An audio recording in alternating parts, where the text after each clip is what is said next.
love my White Claws. Best drink ever. I'm so glad Montana has a bunch of them.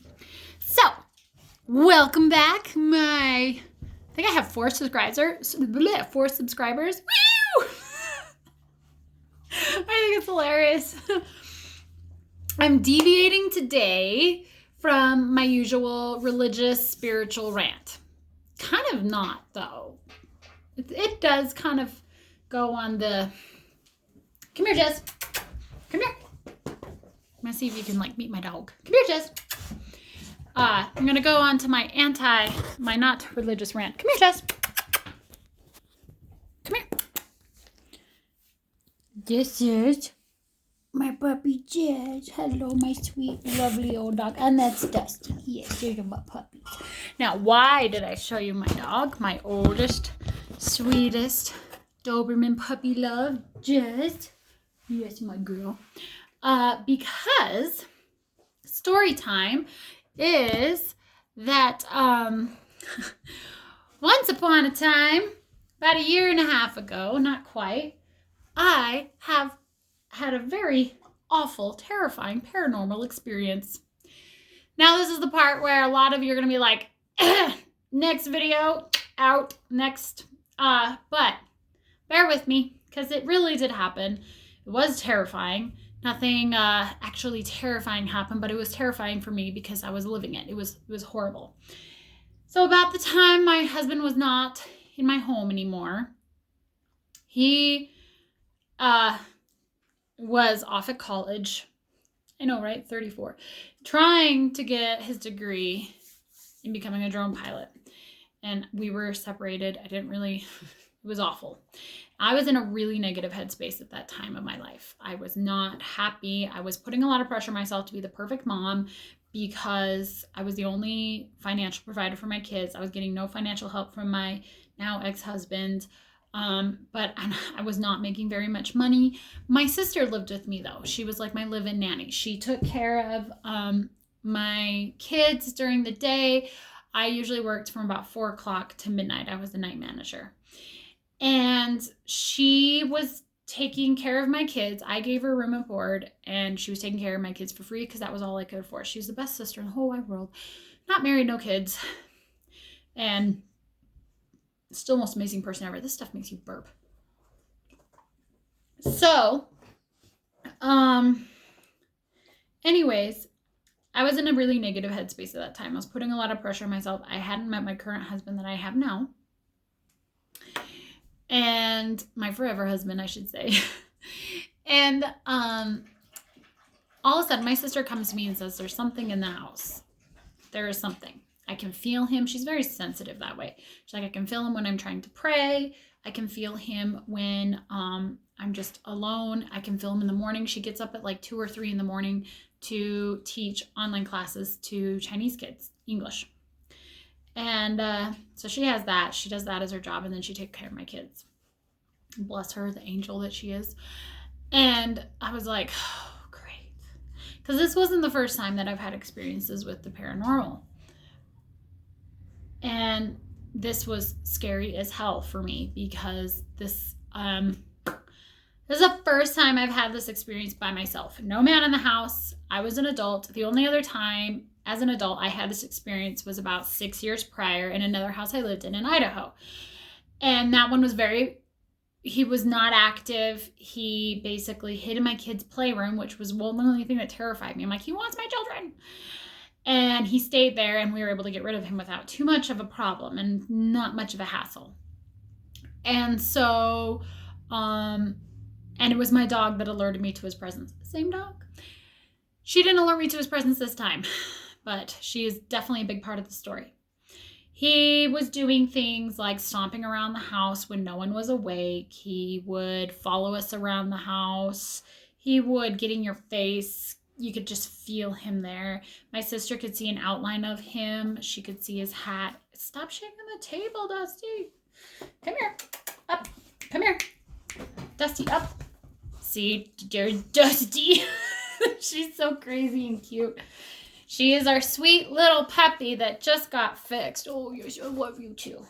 She is a sweet dog. Yes, you do good to camera. The camera loves you. You're beautiful. Down. Thank you.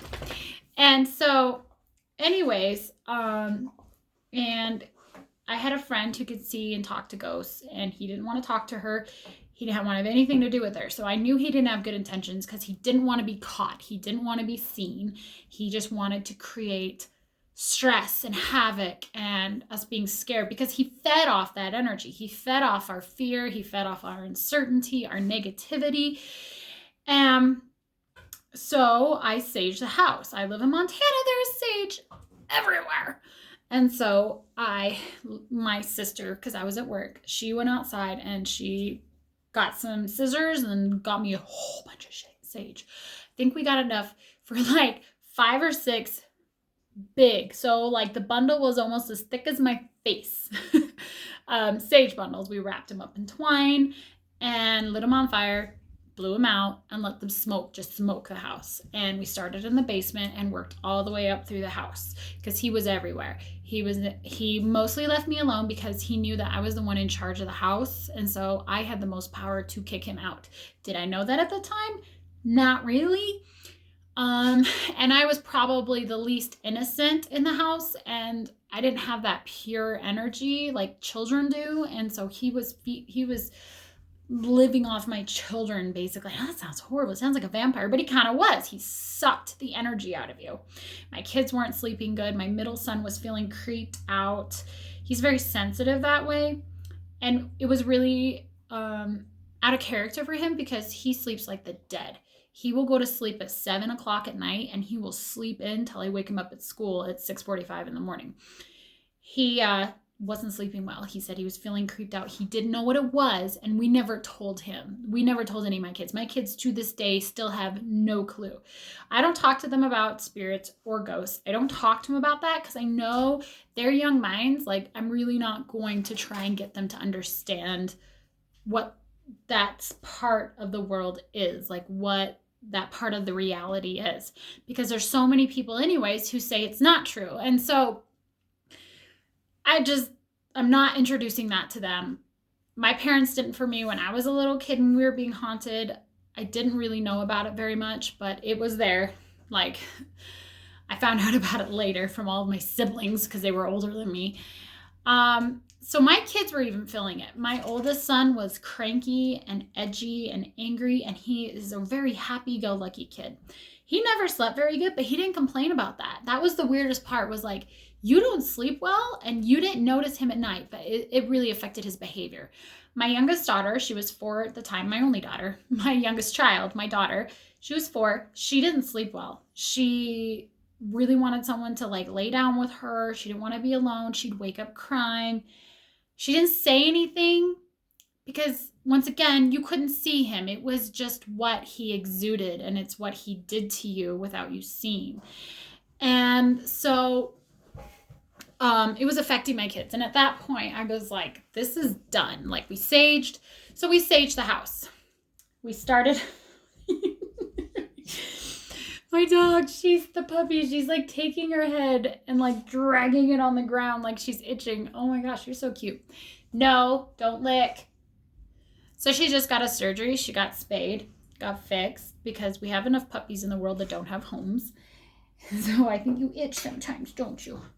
And we started in the basement. We just started saging. And so when we were in the basement, upstairs, it was hardwood floors, and there wasn't a lot of like insulation between the basement and the first level of the house. And so you could hear people stepping and walking around. He was stomping. So my kids were out of the house. We sent him to a friend's house for the afternoon. No, I love you, but don't bite. I love you, don't bite. And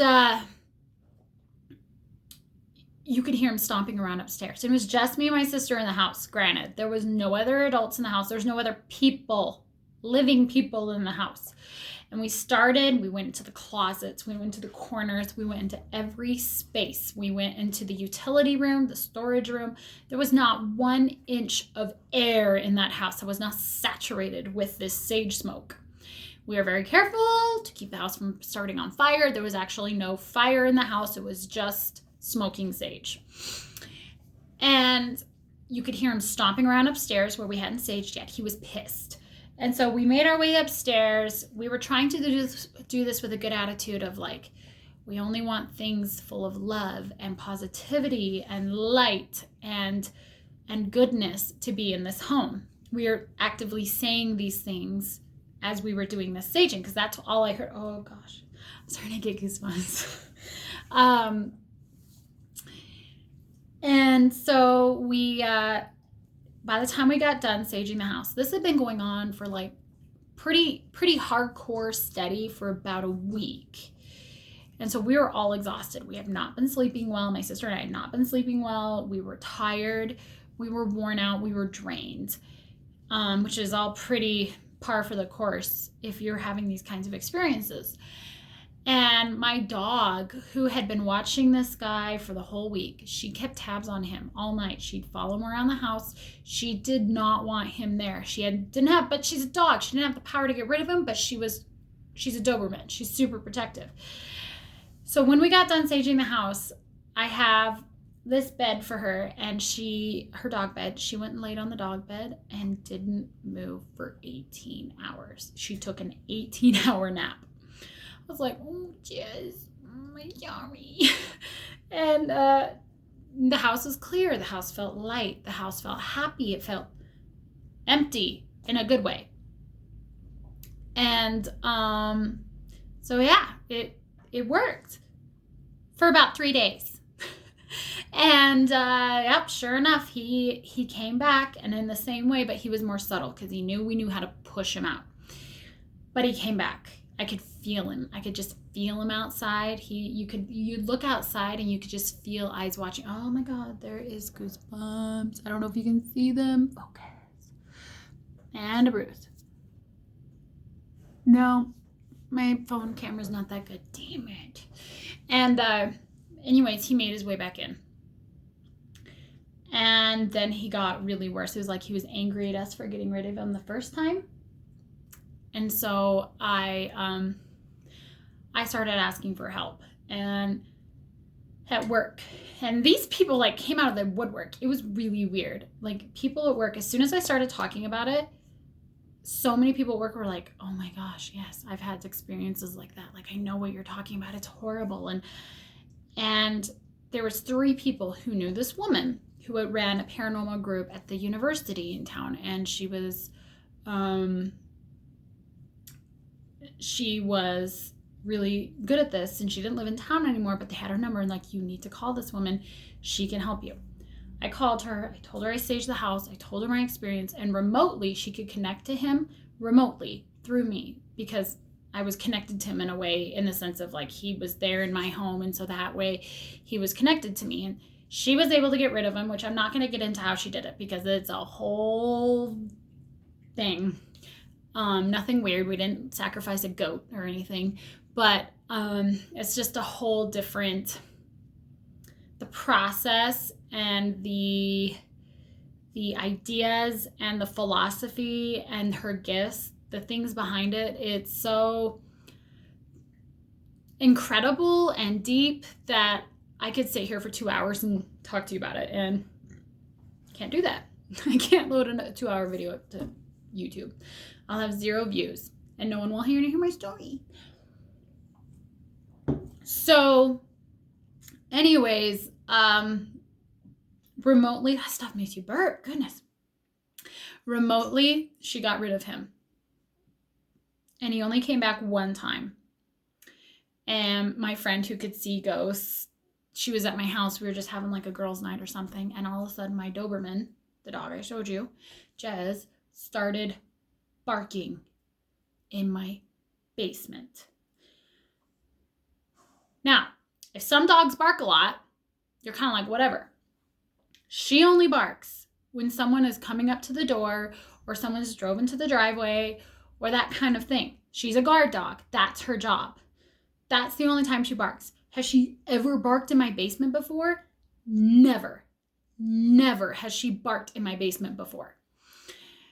And as soon as she did it, I looked around, like I heard the noise. I'm like, what is going on? Because I was in my kitchen, in my dining room. We were sitting at my table having drinks and playing games and whatever. And so you have to walk through a hallway into my coat room where the back door is, and then there's the stairs. So I could hear her, but I was like, where's that coming from? And I realized it was the basement, and instantly I had this feeling of like, I had this sinking feeling of like, there is only one reason why she'd do that. And so I told my friend, I was like, McKenna, come here, please, right now. And McKenna got what I was saying. And she went downstairs and she's like, oh my God, Anna, he's back. She's like, and he's been hiding. He's been here for a while. He has been hiding in a corner. She's like, he's literally hiding from you because last time you got rid of him, this took him like a month to come back.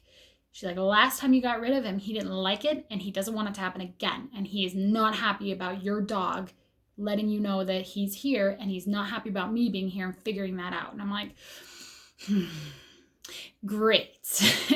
So I called my friend back who got rid of him the first time through her amazing gifts that she is like channeled and honed, and she's a professional. So anyways, I called her back and she got rid of him again. And this time she was like, Anna, we've got to figure out why he came back. And it was my attitude.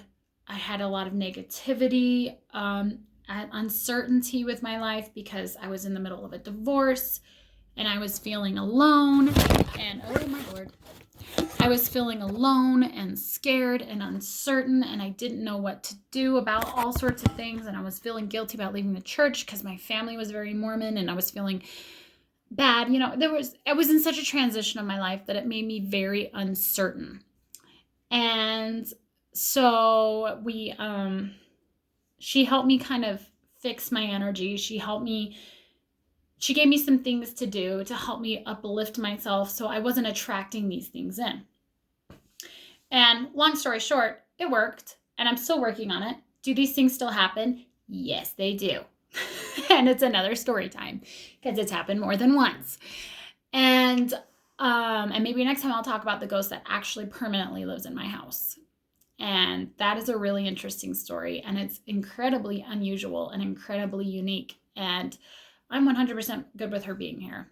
Actually, there's 2 of them. But anyways, that is the story. If you want to know that story, comment and let me know that you want to hear the story, because trust me, it's not a story you hear very often. And if someone had told me 6 months ago even, or a year ago, that I would be okay with a permanent spirit residence in my house, I would have said they were cray-cray. But anyways, so there were so many things that went on with this guy. I'm going to tell you the scariest thing that would happen. 2 of my kids have rooms next to each other, my boys. He would walk into one room, and my dog would watch him walk in. And I would go in there and I'd say, get out. My dog would stand outside the door of the room, and she would watch him walk out and walk into my other son's room. And I would walk in there and I'd say, get out. And he'd walk back out. He'd go back into my other son's room, and all of a sudden, and I'd go back in there and my dog would follow him, and I'd say, get out. And he'd walk out. And then all of a sudden, my dog's face, my daughter lived right above, her room was right above my boys' rooms. All of a sudden, my dog would go like this and look straight up at the ceiling. And I knew that's where he went, was to my daughter's room. And I'd run up there and she'd be crying. She'd be upset. She'd be saying she'd have a bad dream. She was scared. He caused so much turmoil and fear. So there was a couple nights where I had all my kids sleep in my room, in my bed, on my queen size bed. And he would come to the door and I wouldn't see him. My sister could see an outline of him, but I didn't see him. He would come to the door. He'd try to come in the room, and I just knew he was there. And I would say, in the name of Jesus Christ, get out. And I'd feel this pressure on my chest for a second, like he was angry, but then it would lift and he'd be gone. And he'd leave me alone for the rest of the night. So, I mean, I had sleepovers with my kids to protect them. Like, it was real. It was scary. And, like, I've got chills everywhere. I've got to do like a positivity meditation thing when I'm done with this video to keep my energy up, because I know I bring these things into my life when I get down and when I talk about it too much. So I'm telling you this story, and then after I turn it off and upload it, I'm going into the living room and I'm sitting on the couch and I'm going to give myself some happy, positive mantras, because it's freaking me out. The memories of it give me chills and it's scary. So if you want to hear more of those stories, I got plenty, because it turns out that my energy and my spirit attracts them. And they come into my life quite constantly. And I'm getting to the point they don't scare me anymore. And I've learned how to push them away and say, no, you're not welcome. But I have a lot of those stories. And I have one actual terrifying one that I'd love to share. So I've got 2 more stories that are really super interesting. So if you'd like to hear those stories, you don't have to like the video, because I don't care. I'm not looking for likes or subs. I'm not going to make money off YouTube, so I really don't care. But comment below if you want to hear that story. If you want to tell us your own stories, awesome. I'd love to hear them. If you, man, this stuff is making me burp. But anyways, if you liked it, great. Comment if you want to. If you want to hear it, let me know, and I'll try and do one pretty soon, actually. I might be able to do one in a few days. Anyways, thanks for listening, guys. Have a wonderful day, and keep your energy up and bright.